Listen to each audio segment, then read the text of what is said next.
Ngayong Kapaskuhan, for sure marami sa atin ang excited na mamili gamit ang napamaskuhang pera. Pero paalala ng mga otoridad, lalo na sa mga mag-online shopping, maging alerto at mapanuri para hindi mauwi sa wala ang inaasahang saya.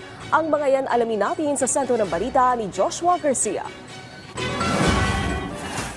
Ngayong holiday season, it's time to give and to receive para sa ating lahat. Pero ang panahon na ito, abay sinusulit din ng iba para makapanloko, para hindi mauwi sa bato ang napamaskuhan o di kaya'y umuwing luhaan mula sa inaasahang bakasyon. Ngayong holiday season, nagpaalala ang Cybercrime Investigation and Coordinating Center sa tinatawag na Top 12 Scams of Christmas.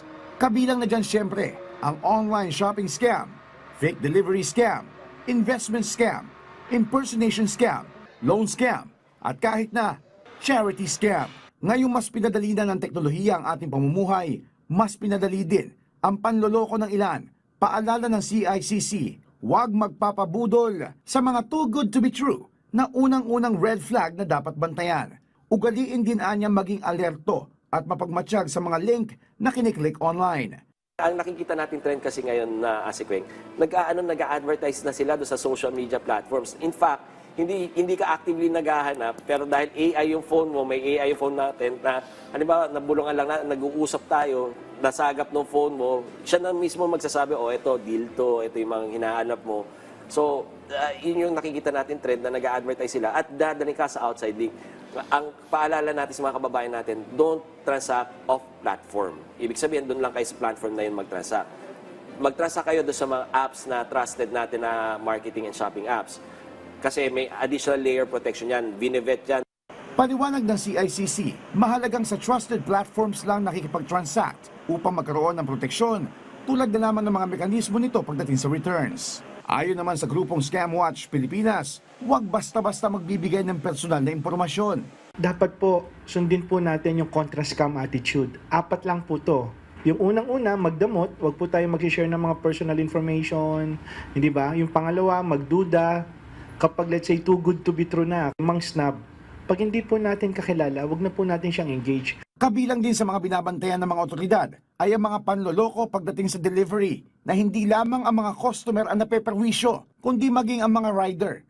Number 2 sa talaan namin ngayong holiday season, number 1 yung online marketing at saka shopping scam, na number 2 yung online delivery scam. Alam nila na marami tayong ina-expect na delivery, hinahalo nila yan, magdi-deliver kunwari COD. Tapos hindi ikaw naman nalilito, babayaran mo na lang, hindi mo tinitingnan. Pagbukas mo, bato, pagbukas mo, basahan. So, yan yung mga nangyayari din. So, tapos ang iba pang scam, chinechempohan na wala doon yung pagdi-deliveran nila para sasabihin, andito ho yung pinadeliver, pagtatawag, sige, bayaran mo muna. Eh, hindi mo nang pala pinadeliver yun. So, ito yung mga kailangang tandaan at saka iwasan at saka maging mapagmatsyag yung ating mga kababayan. Panawagan naman ng CICC sa publiko, agad na i-report sa kanila ang mga makikitang panloloko online, mapa-buyer ka man o seller, para matigil na ang pambibiktima ng mga ito.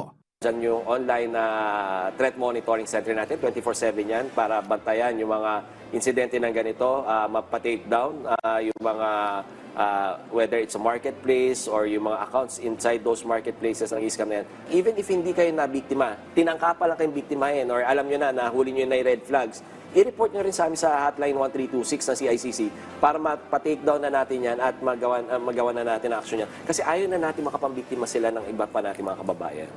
Joshua Garcia, para sa Pambansang TV, sa Bagong Pilipinas.